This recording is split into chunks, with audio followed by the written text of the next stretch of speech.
Well, all right. Welcome to yet another episode of Peak Performance Secrets.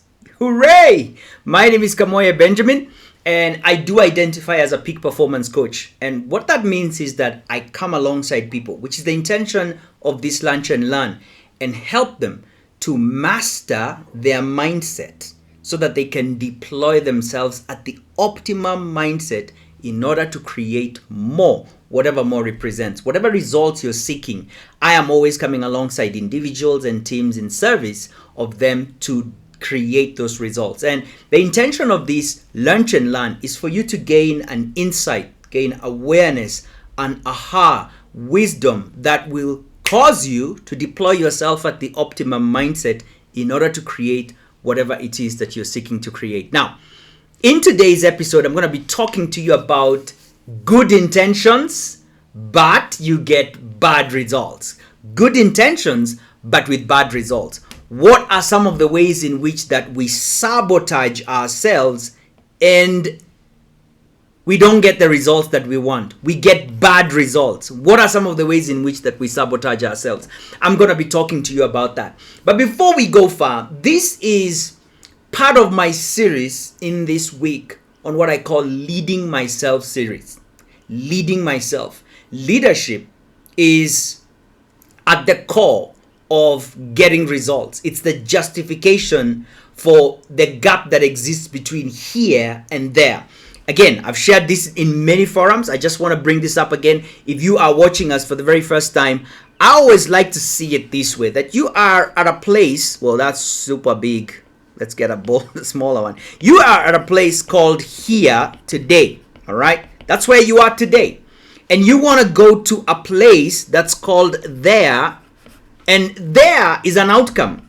Whether it's more impact, more income, more decisiveness, more clarity, more resilience, whatever more represents for you. And the journey from here to there indicates already that there is a gap. There's a gap. There is a gap. This gap is the justification for leadership. And what is leadership? I teach about leadership, and while there are many definitions out there, for this week and for the work that I do with my clients, I love this definition of leadership by Bob Anderson, that leadership is the deployment of self into circumstance in order to create outstanding results.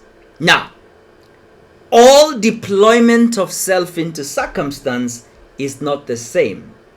So you can have deployment of self into circumstance that's driven by a mindset that we probably call play not to lose mind frame. And when you deploy yourself that way and you're playing not to lose, that deployment of self, which is what we're defining as leadership, is not sufficient for the results that you want to create. And therefore, you don't get the result. But if the deployment of self is from what we call a play to win mind frame, each and every step that you are taking, each and every action deploying yourself in the direction of what you want creates the results that you want. And so leadership is that deployment of self. And that deployment of self in this gap is that step by step. Okay, what happened? My pen is not on. Let's go back. Yes, we're in. Step by step. That is what we call the deployment of self. And ordinarily, let's be honest, this journey is not a straight line. It's not a staircase. That's how it's presented. But it's all up and down. But if you're playing to lose, you're going to be over here and trying to avoid this. And I'm going to talk to you in another session about the oscillation of failure. How people keep chasing their tails, never getting the results that they want, but caught up in an oscillation of failure. I wanted to share that with you, but on another day. Here, I want you to see how the deployment of self takes you to that place called more, whatever that result is. And so today I want us to examine the ways in which leadership, which is that deployment of self, sabotages you more than it actually serves you. And in this, short broadcast, give you a pathway for how you can begin to alter your thinking. And as you alter your thinking, you create the results that you want. Now, right out of the gate, here's what I want us to understand. It is your action, not your intention, that determines your results. It is your action, not your intention, that determines your results. I have been in situations in my life when my intention was to create an outcome, a goal in my life. My intention was, in a certain season of my life, to double my income, to triple my income. My intention was to move from a feast to cycle farming, where I have money, then I don't have it, then I have money, then I don't have it. That's what I call a feast to farming cycle. My intention was to move out of that so that I'm always in feast, where I have resources at my disposal, never having to think about money, never having to worry about money, but to be available to manifest the desires that I want, and using money as a resource and fuel in the direction of those desires. I wanted that. That was my desire. But when I stepped into the marketplace, my intention was no longer responsible for the results that I create. I had moved beyond the space of intention, and now I was in the place of action. And it doesn't matter how much and how good my intention was, my action eventually determines my results. And that is at the core of today's message, that your action is what determines your results, not your intention. Your action determines your results, not your intention. And so you may have a good intention. But that intention is not going to give you the results. And that's the main intention. That's the main reason, why intentions may be good, but you get bad results. I was having a conversation with this gentleman who wanted to have me as his coach in a private capacity. And he was talking to me about the business that he is running.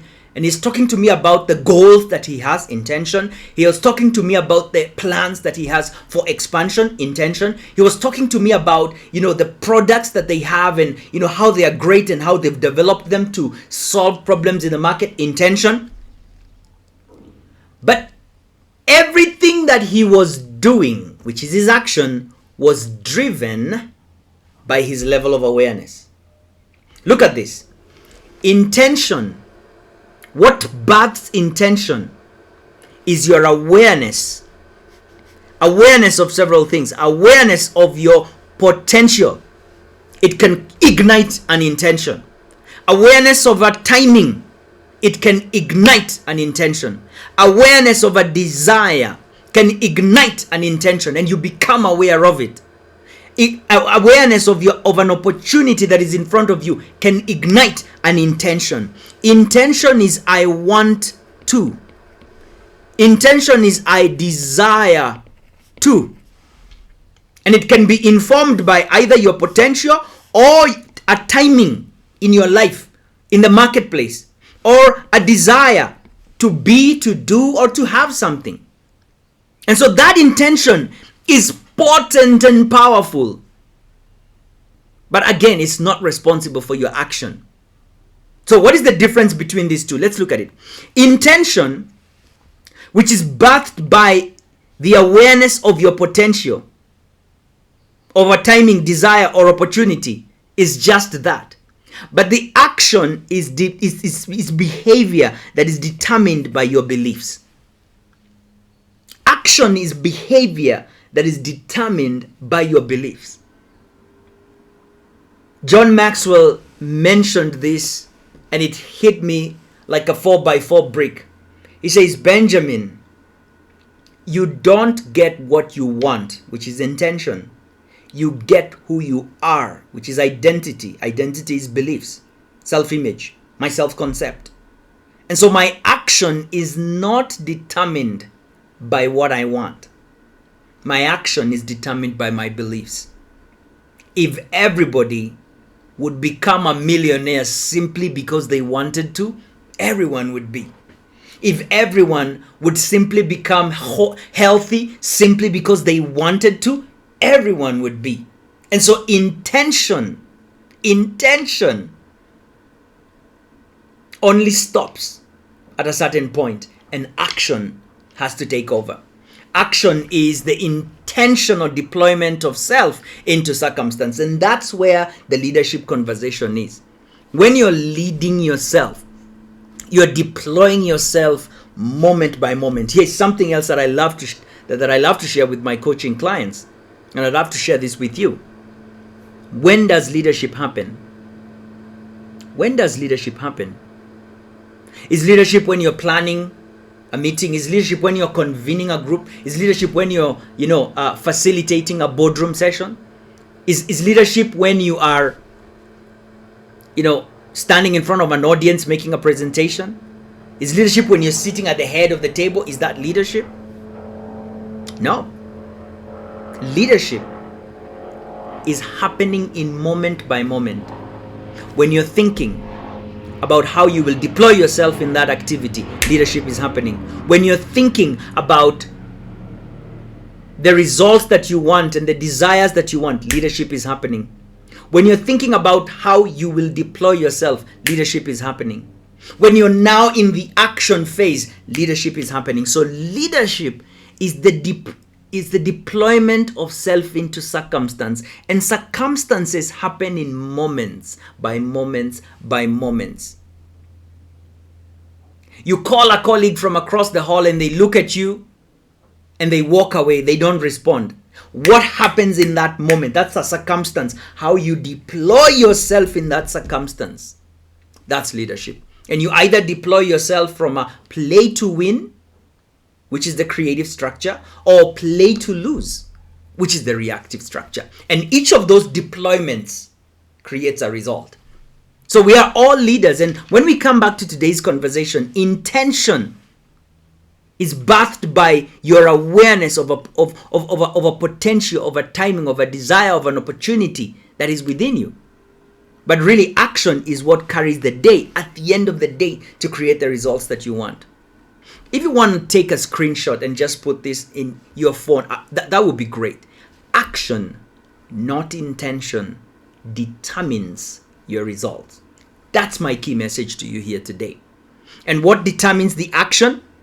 It's the deployment of self into circumstance. It's the deployment of self into circumstance. Now, let me give you a quick example again here. Look at this lady.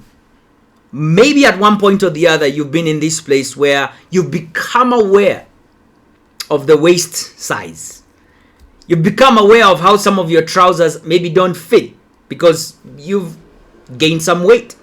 And you've become aware of a desire, to be slimmer, to have a certain waistline, to look a certain kind of way. That is intention. And it doesn't matter how good that intention is, you can get bad results, even when you've got that good intention. And so where do the bad results come from? The bad results come from your action. They come from the deployment of self into circumstance. And those actions are determined by your beliefs.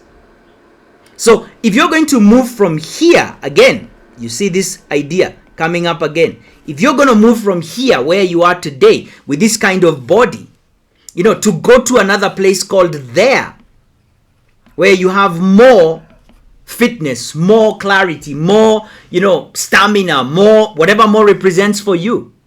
The journey to get there is the deployment of self into circumstance.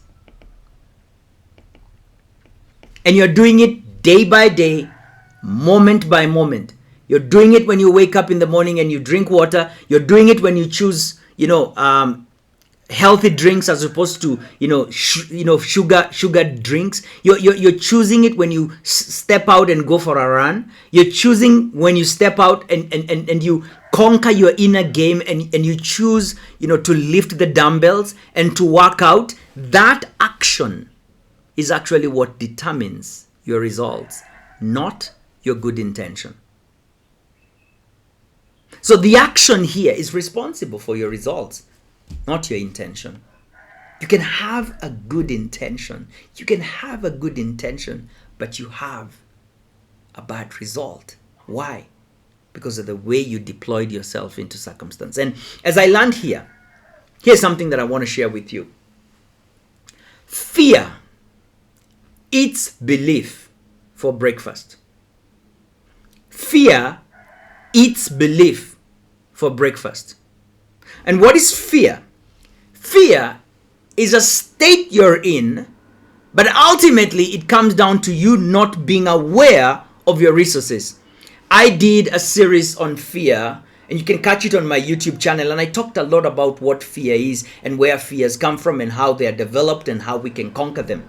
I'm not going to talk about that in today's session, but I just want to pick out something from that teaching, that the two major headlines of fear, and I talked about this, the two major headlines of fear is I am not enough or I have not enough. Fear is a threat.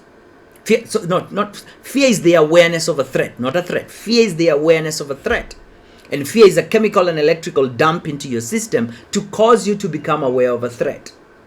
And that threat is always in recognition of your lack of resources. It's always to alert you that, hey, I don't have enough and I am not enough to tackle this particular situation. So ultimately, fear is manufactured in our system when we do not have the resources within us to face whatever is ahead of us. And I shared this example when I said, if you have a gun in your hand, most people are probably walking out into the night, and the moment they hear some noise in the bushes, become aware of a threat. There's somebody, and fear flashes your system. Fight, flight, or freeze is what is required of you. But what if you have a gun in your pocket? Notice how people become very confident when they have a weapon, when they know that they are capable, they are resourced to tackle the situation that's coming at them. You are immediately brought to the awareness of your lack of resources, and that is what creates fear. And so this fear, its belief, what you know to be true about you is what I call belief. What you know to be true about you is what I call belief. Now, you may have negative, untrue beliefs about yourself, and you may also have positive beliefs about you. Either way, whether it's negative or it's positive, your choice to believe it becomes your truth.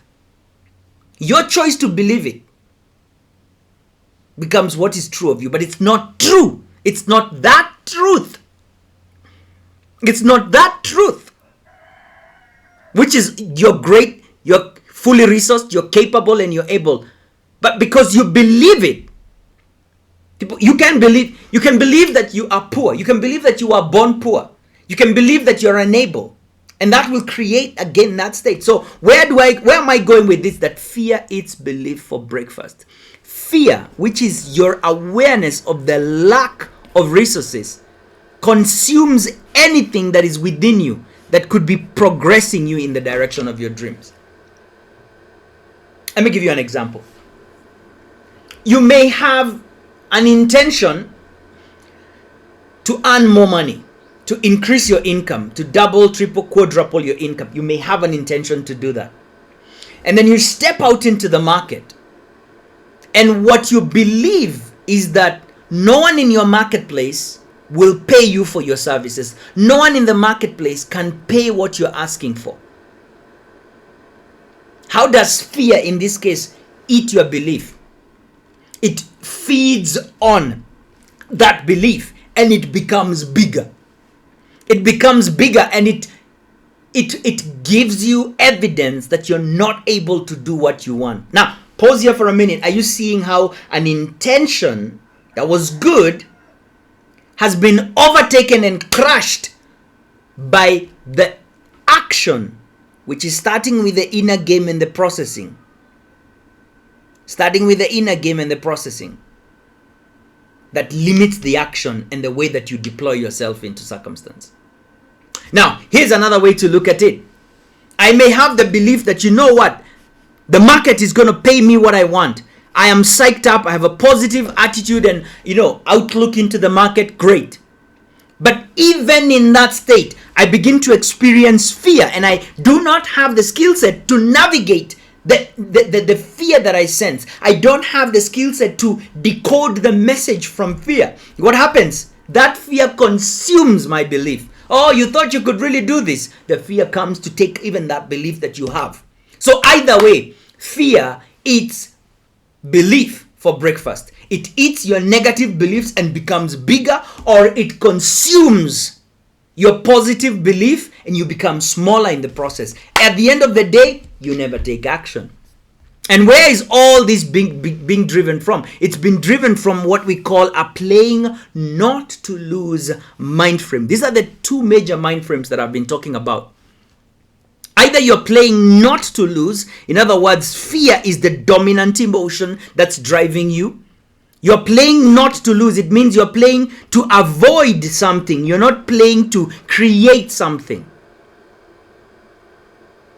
You just want to avoid losing, but you're not winning. Or in the best case scenario is you're playing to win, where you're driven by passion. That's the biggest emotion. Your beliefs and your action align. Your intention is obviously, what does winning look like in this particular thing I'm doing? This is where we want to be at, playing to win.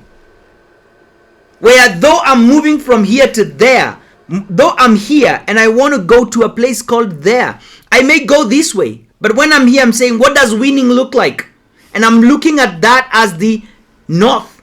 And I'm pointing my eyes and I'm seeing, what does that look like? And though I may go up and then I go down and then I'm moving in that direction of that desire that I want.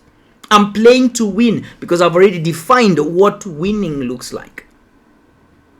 But when you're starting and you say, you know what, I don't want this.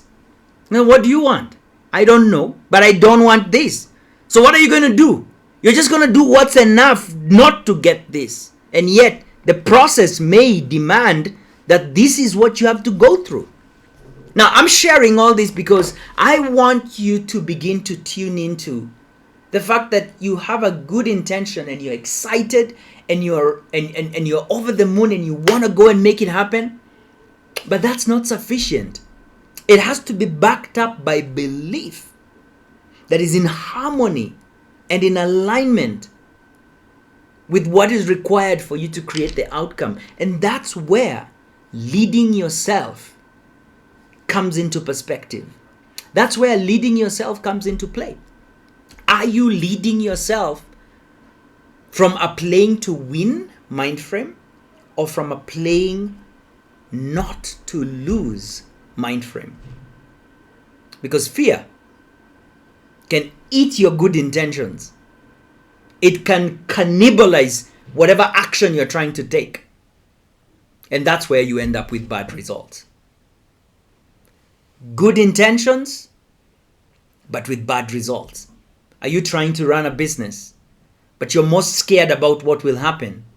You will end up with bad results. You will end up with less than what you know you're capable of. You had a good intention, but you won't make it. Are you trying to, lead your family and you want to have a great relationship with your wife? Good intentions is, yes, I don't want to create conflict. I don't want to get into conflict with my wife. Great intention. But the deployment of self in order for you not to have conflict could be you deploying yourself by avoiding the conversation that is necessary to resolve the potential conflict. And so you'll end up with a bad result. You'll end up with a divorce. You'll end up with, a separation. Why? All I ever wanted was for us to be in peace. But did peace mean that you should not have a conversation? Did peace mean that you should not process differences? So good intention, but bad result. Why? The deployment of self into circumstance governed that. If I was your coaching client, if I was your coach, I would guide you through a process to help you understand, number one, how you're deploying your three core gifts, your head, heart, and hand gifts, and see what are some of the beliefs that could be holding you back from creating the results that you want. I'm inviting you to, join me for private coaching. And what does private coaching really mean? It means that you come into a session where my business partner and I, Rosie, guide you into igniting the awareness that is required. There is an awareness that's required in order for you to accelerate the creation of extraordinary results in your life and in your business. If that's what you know is your next step, if you sense that, hey, I need to connect with Benjamin and begin to work with him one-on-one, I'm inviting you. Click the link that is in the description below and let's start a conversation on how you can gain mastery of the inner game that runs your outer game. Thank you so much for tuning into today's session on good intentions, but with bad results. I hope that you picked something that speaks to you wherever you are in your journey. If you had something, please type in the comments what your takeaway was. You might find that it resonates with someone else, or someone else will resonate with that when they come to watch, because truth does resonate. Thank you so much. Be well and see you in the next episode. Bye-bye for now.